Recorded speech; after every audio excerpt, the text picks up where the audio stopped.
ये सिड और डॉक्टर रवि इसके कॉलेज के फ्रेंड्स थे। सिड और रवि ने मिलकर इसको ठीक कराया।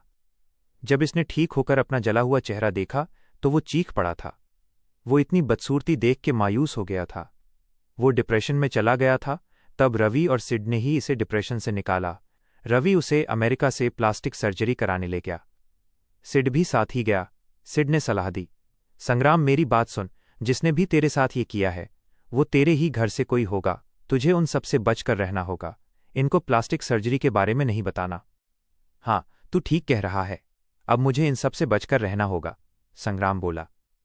फिर वो प्लास्टिक सर्जरी से फिर पहला सा हो गया। पर सिड ने उसे मेकअप के जरिए जैसा उसका जलने के बाद चेहरा था वैसा ही प्लास्टिक फेस बना कर दिया और हाथों के लिए ग्लव्स दिए। और सबसे बड़ी बात, वो शंभू बनकर उसके साथ आ गया। फिर जब छवि आई तो पहले तो वो उसे भी इन लोगों का साथी समझता रहा। फिर धीरे धीरे उसे उससे प्यार हो गया। उसने उसकी खुशी के लिए उसे खुद से दूर कर दिया। वो अपनी सोच में डूबा था कि शंभू का मैसेज आया। उसने देखा कि ये कोई ऑडियो था। उसने ऑन करके सुना। बुआ की आवाज़ आई। वो कह रही थी, भैया पता नहीं वो कौन था, इसमें राम का कोई कसूर नहीं है। उसने तो हमारे फायदे की ही सोची थी। भैया इससे अच्छा तो हम उन्हीं दुकानदारों को थोड़ा थोड़ा करके कपड़ा दे देते। एक साथ के चक्कर में लाखों का नुकसान हो गया। फिर दूसरी तरफ से कोई कुछ बोला तो वो बोली, भैया आप ऐसे इन पे इल्ज़ाम नहीं लगा सकते। मैंने भी तो आपकी इतनी मदद की थी। अगर आपने मेरे पृथ्वी को सबके सामने अपना बेटा बनाकर रखा है तो मैंने भी आपके हर काम में साथ दिया। आपके कहने पर संग्राम को क्या से क्या बनाया। फिर उसने फ़ोन बंद कर दिया। संग्राम इस बार उनकी बात सुनकर हैरान हो गया। ये पृथ्वी भैया पापा के बेटे नहीं बल्कि बुआ के बेटे हैं। ये सब इस घर में हो क्या रहा है। तभी बुआ भैया को कंपनी में शामिल करने को कह रही थी।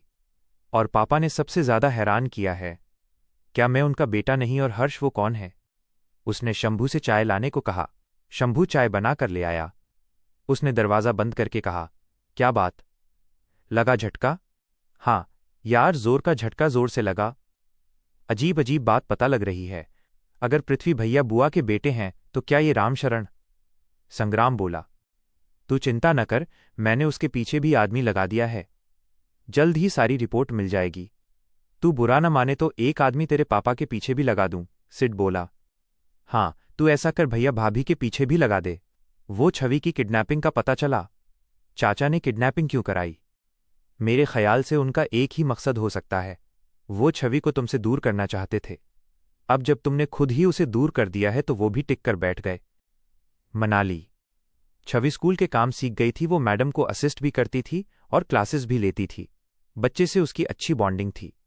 वो बच्चों को उनकी क्लास के हिसाब से पेंटिंग सिखा रही थी। एक दिन शाम को वो मैडम के साथ घर के गार्डन में बैठी थी। तब मैडम बोली, छवि तुम्हें आए अभी 2 ही दिन हुए हैं और बच्चे तुम्हारी तारीफें करने लगे हैं। मैंने क्लासों में जाकर पूछा था। चलो अच्छा है।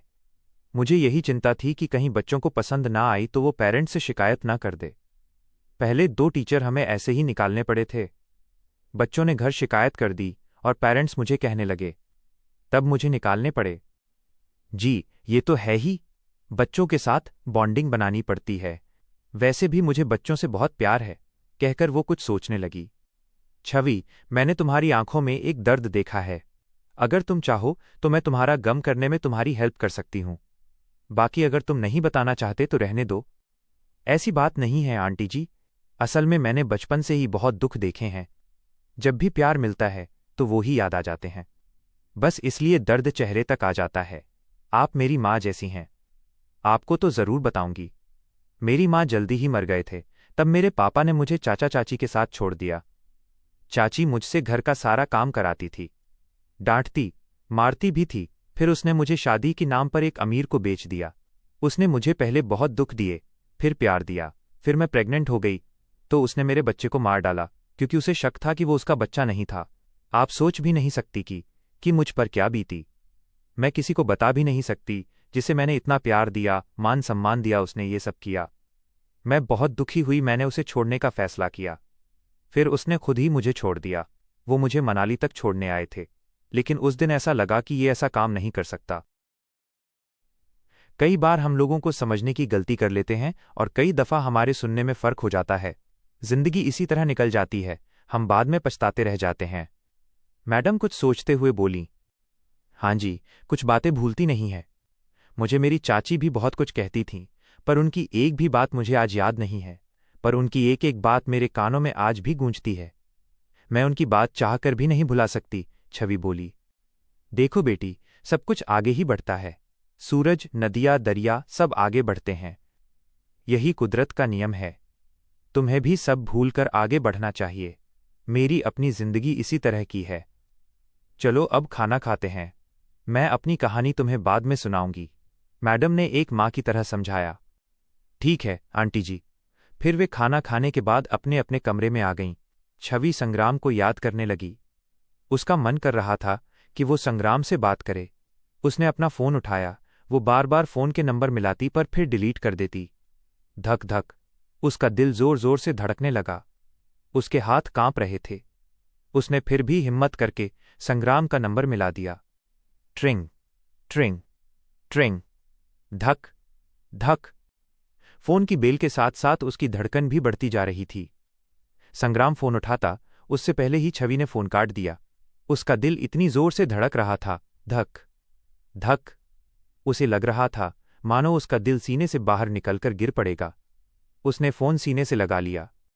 तभी ट्रिंग ट्रिंग, उसका फोन बजने लगा।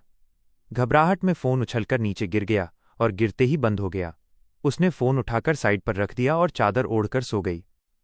अहमदाबाद संग्राम नहाकर आया ही था कि उसने अपना फोन बजता सुना। वो उसे उठाने ही वाला था कि फोन बंद हो गया। उसने देखा कोई अनजान नंबर है। उसके दिल को एक झटका सा लगा। उसे लगा कहीं ये छवि तो नहीं। उसने उस नंबर पर कॉल किया। वो थोड़ी देर बजा फिर बंद हो गया। उसने कई बार फोन मिलाया लेकिन फोन बंद ही आ रहा था। उसे अब यकीन हो गया था कि ये छवि का ही फोन होगा। उस रात संग्राम सो न पाया। दूसरी तरफ मनाली में छवि को भी नींद नहीं आ रही थी। वो बंद फोन देखती फिर रख देती। बाहर तेज हवाएं चल रही थीं। उन हवाओं की आवाज़ उसे संग्राम की आवाज़ लग रही थी, मानो वो उसे पुकार रहा हो। संग्राम को चिंता होने लगी, कहीं छवि को कुछ हो तो नहीं गया? कहीं फिर से उसे किसी ने किडनैप तो नहीं कर लिया? कहीं वो किसी मुसीबत में तो नहीं है? मैं अभी जाकर देखता हूं, सोचते हुए उसने कार उठाई और चल दिया। उसने अपने साथ जरूरी कागज ले लिए। वह बिना रुके सारी रात कार चलाता रहा। उसने नेट पर चेक किया था कि मनाली जाने में 25 घंटे लगते हैं। सुबह होने लगी थी। उसने एक होटल में हाथ मुंह धोया, खाना खाया और दोबारा चल दिया। इसी तरह वो बढ़ता रहा। वो जल्दबाजी में निकला था, इसलिए अपना मेकअप करना भी भूल गया। उसने सोचा, यहां उसे कौन जानता है, सो ऐसे ही चलने दो। शाम के 5 बज चुके थे। वो बहुत थक गया था और उसके फ़ोन की बैटरी भी खत्म हो गई थी। वो एक होटल में गया और खाना खाकर आराम करने लगा। जब उसका फ़ोन चार्ज हुआ तो सिड का फ़ोन आया। हेलो, कहाँ है तू? मैंने सब तरफ देखा। सारा दिन खत्म हो गया। तुझे पता है मैं कितना डर गया था। ऊपर से तुम्हारा फ़ोन भी बंद आ रहा था। सिड ने फ़ोन उठाते ही कहा। यार, रात एक अनजान नंबर से फ़ोन आया था। मुझे यकीन है वो छवि का था। मैं उससे मिलने मनाली जा रहा हूं। इस वक्त सोनीपत में हूं, कल सुबह पहुंच जाऊंगा। फ़ोन चार्ज नहीं था, अभी चार्ज किया है। संग्राम ने पूरी बात बता दी। तेरा दिमाग खराब हो गया है क्या? इतनी दूर तू कार से कैसे जा सकता है? जाना ही था तो फ्लाइट या ट्रेन से चला जाता। बस आधे रास्ते आ गया हूं, आधा कल तय कर लूंगा। अभी रेस्ट करने लगा हूं, कहकर संग्राम ने फ़ोन काट दिया और सो गया। वो रात को उठा और नाश्ता करके फिर से सफ़र शुरू कर दिया। वो हवा को चीरता हुआ बढ़ा जा रहा था। इस वक्त उसे सिर्फ छवि की चिंता थी। अगली सुबह वो मनाली पहुंच गया। वह उसी घर के सामने गया जहां उसने छवि को छोड़ा था। उसने गेट खटखटाया। अंदर से एक लड़की आई। संग्राम ने पूछा, मैं छवि से मिलने आया हूं, उसे बुला दीजिए। उस लड़की ने जब उस हैंडसम लड़के को देखा तो देखती रह गई। गोरा चिट्टा, 6 फुट लंबा, कोट पैंट पहने वो सामने खड़ा था और किसी छवि के बारे में पूछ रहा था। उस लड़की ने जवाब दिया, यहां कोई छवि नहीं है। आप झूठ बोल रहे हैं। छवि को मैं यहीं छोड़कर गया था। वो यहीं कहीं होगी। आप सुन क्यों नहीं रहे? छवि नाम की किसी लड़की को मैं नहीं जानती और आपको फिर भी यकीन नहीं है तो आइए देख लीजिए, उसने दरवाजे से हटते हुए कहा। संग्राम अंदर चला गया। उसने अंदर सारे कमरे देखे, फिर छत देखी पर कोई नहीं मिला। वो वापस नीचे आया तो वहां एक बुढ़िया बैठी थी। वो संग्राम को देखकर बोली, यहां आओ बेटा। यहां बैठकर बताओ क्या बात है। फिर उस लड़की की तरफ देखकर बोली, जाओ बेटा, जाकर इनके लिए पानी लेकर आओ। उद्धरण चिन्ह। बुढ़िया ने 1-2-3 साल के बच्चे को अपनी गोद में बिठाते हुए कहा, जो संग्राम से डरकर उसकी गोद में घुस गया था। संग्राम न चाहते हुए भी बैठ गया। उसके दिल में तूफान उठा पड़ा था। उसका सिर दर्द से फटा जा रहा था। वो कैसे उसे अपने दिल से कहे कि छवि ने उसे झूठ बोला, जबकि उसका दिमाग उसे चीख चीख कर कह रहा था कि छवि यहां आई ही नहीं। ये दोनों में उसकी हम उम्र कोई नहीं है। अगर उसकी कोई सहेली होती तो वो उसकी हम उम्र होती, लेकिन यहां एक उससे 10 साल बड़ी है और दूसरी उसकी दादी की उम्र की है। लीजिए, पानी लीजिए। उस लड़की ने आकर उसे पानी दिया। संग्राम वो ख्यालों से निकला और पानी पीकर बोला, सॉरी, मैंने आपको गलत समझा। असल में मैं अपनी वाइफ छवि को यहां छोड़ने आया था। वो इस घर के बाहर उतरी थी और कह रही थी कि यहां मेरी फ्रेंड रहती है। मैं उसे बाहर छोड़कर चला गया था। कहकर उसकी आंख से पानी आ गया। रुको बेटा, ये 2 महीने पहले की बात है क्या? जी, इतना ही समय हो गया होगा। क्या आपको कुछ पता है? उस दिन मैं सत्संग से लौट रही थी तो वो सड़क पर मैंने राजू की टैक्सी में उसे जाते हुए देखा था। वो बूढ़ी आंटी बोली। क्या?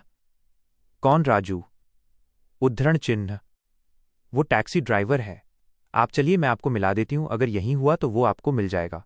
अगर सवारी लेकर गया हुआ तो कुछ कर नहीं सकते। वो लड़की बोली। फिर वो बुढ़िया के साथ बाहर रोड पर आ गई। उसने टैक्सी वालों से पूछा, ओए रुल्दे, राजू कहाँ है? वो तो सवारी छोड़ने गया है। रुल्दा बोला, कहाँ गया है? अपने गांव कसोल ही गया है। वहां की सवारी मिल गई थी। कह गया था घर चले जाएगा।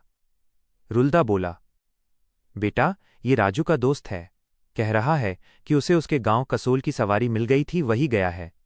बेटा जी, आप वहां जाना चाहते हो तो जा सकते हो, या फिर यही रुक जाओ, सुबह यही मिल लेना। उद्धरण चिन्ह। नहीं आंटी जी, मुझे अभी जाना होगा। आपका धन्यवाद। कहकर उसने उनके बच्चे को 500 रुपये दे दिए और उनसे एड्रेस लेकर और डायरेक्शन पूछकर वहां से चल दिया। उन्होंने इसे बताया था कि 2 घंटे का सफर है। उसने सोचा, जब उसने 25 घंटे का सफर तय करके यहां तक आया था, अब 2 घंटे का सफर उसके लिए मामूली बात है। वो छवि तक जल्दी पहुंचना चाहता था। 2 घंटे का सफर उसने 1.5 घंटे में ही पूरा कर लिया। उसने शहर पहुंचकर राजू का एड्रेस देखा। उसमें नियर SM मॉडल स्कूल लिखा था। वो उस स्कूल के पास आया। वहां स्कूल के बाहर एक लेडी बच्चे के साथ खड़ी थी। वो उसके पास गया और उसने कहा, एक्सक्यूज मी, ये घर किस तरफ है? क्या आप बता सकती है? जी, कौन सा? वो लड़की जैसे ही मुड़ी, संग्राम उसे देखता ही रह गया। ये छवि थी, उसकी छवि। वो उसकी तरफ बिना पलक झपकाए देखे जा रहा था। जी, किसका एड्रेस पूछ रहे हैं आप?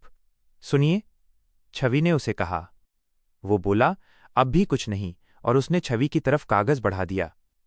छवि ने कागज देखकर सीधे इशारा करते हुए कहा, सीधे जाकर वो दूसरा घर है। कहकर वो बच्चे को लेकर स्कूल में चली गई। संग्राम हैरान हो गया कि इसने मुझे पहचाना क्यों नहीं। उसे तब याद आया कि उसने तो मेकअप किया ही नहीं। वो इस गोरे चिट्टे संग्राम को नहीं पहचानती। वो राजू के घर गया। राजू ने उसे घर में बिठाया। संग्राम ने उससे दोस्ती कर ली। फिर उसे कुछ समझाया। संग्राम ने उससे यहाँ का बढ़िया होटल पूछा और उसके बताए होटल में रुक गया। उधर छवि रह रहकर इसी के बारे में सोच रही थी। जब उसने इसे आवाज लगाई तो उसकी तरफ इसकी पीठ थी। उस वक्त इसे उसकी आवाज संग्राम जैसी लगी। उसने खुश और हैरान होकर उसकी तरफ देखा था, लेकिन जब उसने उसका चेहरा देखा तो वो समझ गई कि ये कोई और है। मेरे संग्राम नहीं है। छवि संग्राम को कैसे भूल सकती थी? उसकी आवाज, उसका चेहरा किसी से नहीं मिलता था। वो सोचकर ही उदास हो गई। काश कि ये संग्राम होता। मेरी किस्मत ऐसी कहाँ जो वो यहां आ जाएं। मैं भी कैसी पागल हूं जो उन्हें याद कर रही हूं। उन्होंने तो अब तक दूसरी शादी भी कर ली होगी। क्या आप